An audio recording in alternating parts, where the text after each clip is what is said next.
Di sini gue akan breakdown strategi step by step gimana caranya kalian bisa dapetin 1 miliar pertama dari kripto. Karena gue lihat ini adalah opportunity yang gue lihat sama seperti tahun 2020. Dimana di 2023 ini, 2024 ini adalah kesempatan kita untuk bikin kekayaan yang kalian nggak pernah akan bisa lihat. Mungkin udah banyak banget ya dari video gue yang selalu bilang bahwa krisis itu adalah kesempatan. Begitu ada krisis kita harus siap untuk take action. Dan mungkin kalian udah ada yang nonton video gue juga sebelumnya. Dimana di tahun 2020 kemarin itu gue berhasil mendapatkan pribadi 1 miliar sendiri dari saham. Nah buat kalian yang belum punya 1 miliar, ini menurut gue justru adalah kesempatan yang terbaik. Dalam beberapa minggu belakangan, kita lihat banyak banget ya berita dari Wall Street Journal, dari misalnya Bloomberg ya. Ekonom-ekonom di sana bilang bahkan 70% kemungkinan resesi di tahun 2023. Tenang, tapi di sini gue bukan bikin video buat nakut-nakutin kalian bahwa 2023 bakal kebakaran, bakal resesi dan bakal kiamat. Enggak. Tapi di sini gue akan kasih kalian step by step secara konkret gimana caranya justru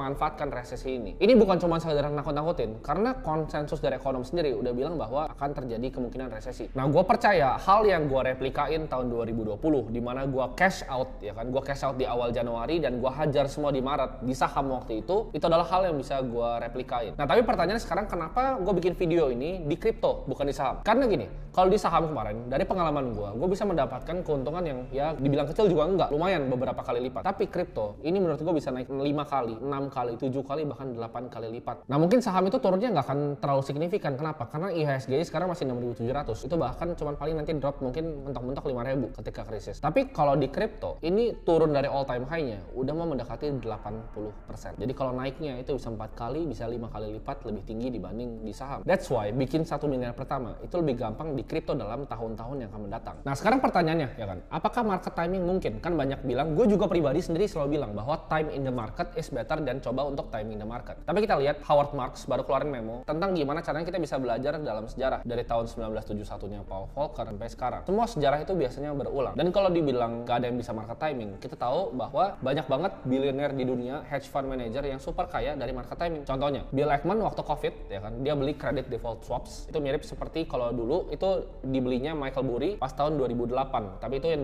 dibelinya adalah CDS-nya mortgage ya. Tapi ini beda yang dibeli sama Bill Ackman. Dia mengubah 27 million US dollar jadi sekitar 2 billion US dollar, yaitu 100 kali lipat. Nah itu apa kalau bukan market timing? Kalian bisa sebenarnya timing the market, dan gue udah lakuin sendiri waktu pas COVID kemarin dan sudah terbukti bahwa itu bisa. Nah tapi pertanyaan apakah pasti 100% benar? Enggak juga. Tapi kita bisa lihat lah, kita bisa cocok-cocokin dari semua kondisi makroekonomi ini jadi kayak main puzzle. Jadi kita cocokin antara piece of puzzle-nya untuk mencapai sebuah pemikiran konsensus. Apa yang akan terjadi dan apa yang harus kita akan lakukan dari data dan informasi yang disajikan. Nah ini a point of view gue ya. Jadi kan prediksi gue ya di video sebelumnya gue ada yang bilang bahwa sebelum tanggal 14 videonya gue keluarin tanggal 13 kalau nggak salah. Tanggal 14 itu akan naik 0,5 dan terjadi bener prediksi gue. Ini prediksi gue selanjutnya ya. Ini akan terus naik at least 100 basis points lagi sampai di Maret 2023. Jadi apa yang terjadi? Kalau kita lihat misalnya saham dan interest rate. Jadi simpel gini.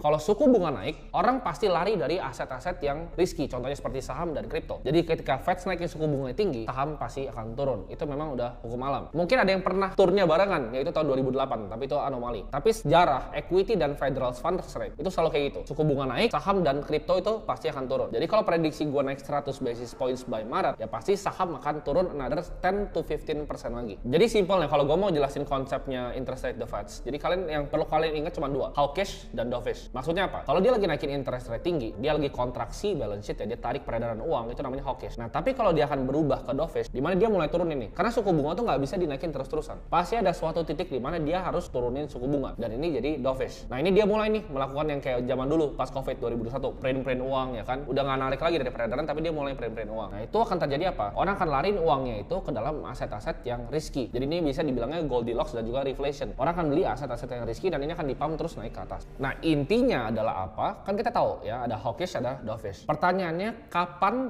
dia pivot ya. Jadi ini yang pertanyaan yang semua orang cari. Kapan berubah nih dari dia naikin suku bunga, kontraksi balance sheet, ke akhirnya dia lebih luasin nih, lebih easing, dia lebih turunin suku bunga. Jadi kalau dia naikin terus, itu market akan crash terus. Dan apa yang terjadi? Kalau misalnya terlalu tinggi suku bunganya, akan terjadi the Great Depression kayak 1930. Dan kita semua nggak ada yang mau itu, dan Federal Reserve juga nggak mau itu. Jadi at one point dia pasti akan mulai turunin lagi. Kan gue bilang Maret dia akan masih naikin sampai 100 basis points. Pertanyaan kapan dia akan turunin? Ini pandangan pribadi gue dan prediksi gue adalah di akhir 2024. Karena tiap kali dinaikin suku bunga, kayak misal tanggal 14 kemarin Desember dia naikin suku bunga, itu biasa ada terjadi lag di market ya. Jadi market tuh pasti pasti ketinggalan. Kita nggak akan ngerasain dampaknya secara langsung, tapi mungkin 6 bulan, 8 bulan akan baru berasa. Jadi kemungkinan dia akan turunin itu suku bunganya by akhir 2024. Kenapa kita harus peduli? Kita kan mau investasi di kripto. Kenapa kita harus peduli? Karena ada namanya korelasi antara pasar saham equity dengan kripto itu sangat interlink. Kenapa? Karena pemainnya sekarang udah banyak yang sama. Jadi kita harus ngerti nih, kalau Fed ngapain, saham bakal ngapain, dan kalau saham ngapain, kripto akan ngapain. Itu semua ada korelasinya. Nah, kita udah tahu nih, dia akan terus naikin interest rate dan dia akan turunin nanti di akhir 2024. Nah, game plan kita apa? Apa yang kita harus lakukan?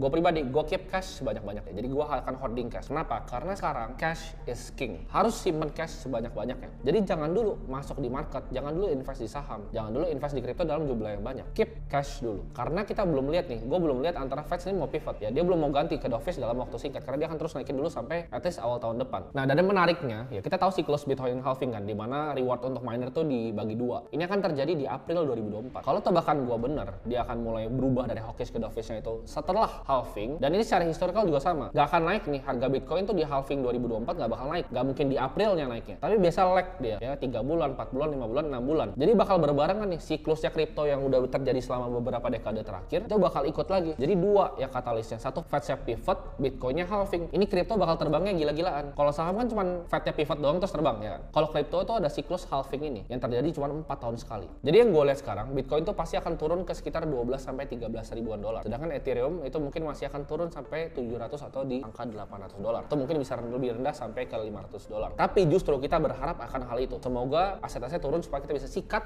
pas lagi diskon. Ini orang yang masuk ke kripto ya, mereka bingungnya nyari duit pas lagi bull market. Itu orang bodoh. Kalau yang ngerti siklusnya, bull market saatnya kita keluar. Nanti 2025, 2026 kita panen, kita keluar. Cari siklusnya lagi. Jadi yang sekarang kita lakukan adalah kita ngelihat nih. Kita perhatiin marketnya. Cari timing yang tepat untuk kita hajar semua uang kita. Jadi begitu nanti udah turunnya di area beli kita, baru kita masukin. Jadi jangan belinya sekarang. Karena ini masih akan terus turun. Boleh masuk sekarang, tapi jangan masuk semua amunisinya. Masih dicicil-cicil aja. Nah, tapi pertanyaannya kan, inti video ini adalah gimana caranya dengan semua informasi tadi ya, kita lakuin step by step plannya untuk dapetin 1 miliar pertama di kripto. Jadi ini gua akan breakdown semua gimana caranya untuk dapetin 1 miliar pertama. Ini adalah action plan-nya. Kita butuh ya dengan harga sekarang 450 juta di Bitcoin yaitu 0,5 Bitcoin dan 550 juta di Ethereum yaitu 11 Ethereum. Jadi 450 juta itu kalau misalnya gua ekspektasi Bitcoin tadi balik ke 900 juta dan 550 juta Ethereum itu kalau misalnya ekspektasi gua Ethereum itu naik ke 50 juta. Jadi tinggal dibagi aja. Kita butuh 11 Ethereum, kita butuh 0,5 Bitcoin. Nah, dengan harga sekarang kita butuh uang 312 juta untuk mencapai 1 miliar di tahun 2025. Tapi kalau Bitcoin turun ke angka 12.000 dolar ya, yaitu 0,5-nya itu akan cuma 93 juta. Dan Ethereum turun sesuai prediksi gue ke 700, itu akan cuma 10 juta per koin. Jadi kita cuma butuh 110 juta. Dan kita butuh 11 Ethereum tadi. Kita kalau misalnya turun ke 10 juta per koin, kita butuh uang 110 juta. Jadi totalnya 93 juta di Bitcoin dan 110 juta di Ethereum. Jadi angkanya lebih murah kalau kita beli nanti pas turun. Kalau lu belinya sekarang kita butuh 312 juta, tapi kalau kita beli pas turun nanti Bitcoin 12.000 dan Ethereum di 10 juta per koinnya, kita cuma butuh uang 203 juta. Nah, tapi mungkin kalian setelah dengar hitungan ini, kalian bingung, gue ngumpulin 203 juta itu di mana? Gimana caranya dapetin 1 miliar? Orang 203 jutanya itu nggak punya. Nah, kalian kalau dengerin kata-kata gue dari awal, yaitu kapan ini akan terjadi, itu masih lama, masih akhir 2024. Jadi buffer kalian tuh 2 tahun loh. Dari 2022 akhir ini, 2023 awal setahun tuh sampai mungkin 2024 sampai akhir tahun lagi. Jadi masih ada 23 sampai 24 bulan. Lu tinggal bagi 203 juta kan? Bagi deh tuh ya sama 23 bulan, 24 bulan berapa? Paling 8 jutaan. 8 juta sebulan yang kalian taruh di cash nanti buat dimasukin ke kripto itu bisa ngasilin 1 miliar loh. 8 juta. Nah, kalau kalian ada yang komen lagi, oh nggak bisa cari 8 juta sebulan. Ya, itu udah urusan lu lah itu. Lu coba cari sendiri. Nih gue tanya nih, Alpi, bisa nggak 8 juta sebulan? Bisa nggak?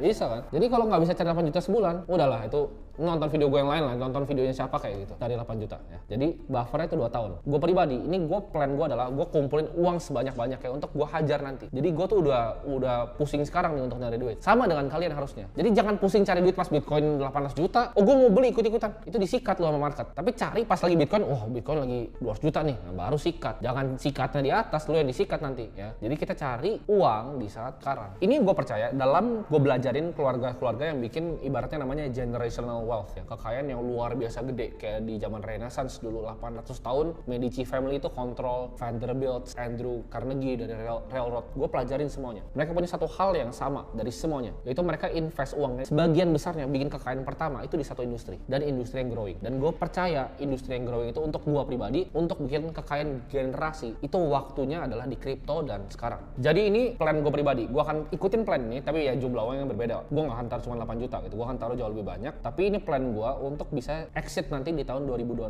dengan kekayaan yang gue nggak pernah lihat sebelumnya. Jadi gue bikin video itu, gue walk the talk, ini yang gue lakuin sendiri. Gue nggak akan coba cari misalnya nanti yang altcoin, nanti ya itu ya. Tapi gue akan sure bets dulu, yang simpel, yang gue tahu pasti bener adalah Bitcoin dan Ethereum. Dan menurut gue harganya bahkan akan lebih ya all time high. Jadi mungkin untuk dapat 1 miliar kalian cuma punya 100 juta, ya 6 juta sebulan tuh bisa sebenarnya. Tapi ini gue pakai bearish case aja, dia nggak sepet hit all time high-nya. Tapi setiap halving sebenarnya selalu di hit all time high-nya. Nah, gue ngerti banget ya, ada yang bilang, oh lu berasa kayak dukun ya lu ya, nggak mungkin terjadi gitu. Ya gue tahu ada namanya Black Swan event ya kan, nanti misalnya nggak tahu lah siapa exchange besar hancur lagi atau apa, terus harga kripto hancur semua, atau tiba-tiba ketemu quantum komputer gitu, pecahin SH256-nya Bitcoin. Ya banyak Black Swan kayak gitu yang gue nggak bisa prediksi, tapi ini adalah hal terbaik yang bisa dilakuin daripada nggak ngapa-ngapain. Sekarang tinggal di kalian ini yang punya mimpi untuk mau dapetin 1 miliar pertama, mau punya uang, ini kesempatannya, cari duit sekarang, invest di kripto. Kalau kalian nggak mau dengerin ini, ya terserah. Tapi gue udah buktiin, kalian lihat foto gue 2016 beli Bitcoin ya kan, dan ini gue mau replikain sama lagi 2025 dan 2026. Gue exit, kita party bareng lah semuanya. Ya gitulah plan gue untuk gandain uang gue 5-10 kali lipat dalam the next bull run. Tapi buat kalian ya, kalian mungkin masih bingung gitu kan, ini kripto apa sih? Lu belajarin dulu dah fundamentalnya. Jadi belajar, ngerti ya, tahu apa yang kalian beli, kripto itu apa, jenisnya apa, cara belinya gimana, belajarin dulu. Dan kalau udah, ikutin step by step yang gua kasih di sini. Jadi ini 1 miliar sebenarnya cuma judul aja. Lu nggak punya uang 100 juta, mau ngumpulin 100 juta, sama hitungnya cuma butuh uang 20 juta gitu kan. Yang gua harap dari video ini adalah gua bener-bener pengen kalian tuh bisa ikutan jadi kaya nanti di next cycle. Jadi jangan udah nonton video ini nggak action, nggak ngapa-ngapain, tetap hidup yang sama gitu. Udahlah, gua bukan Mario Teguh, gua nggak mau jadi motivator sini. Sampai jumpa semuanya di video selanjutnya. Bye bye.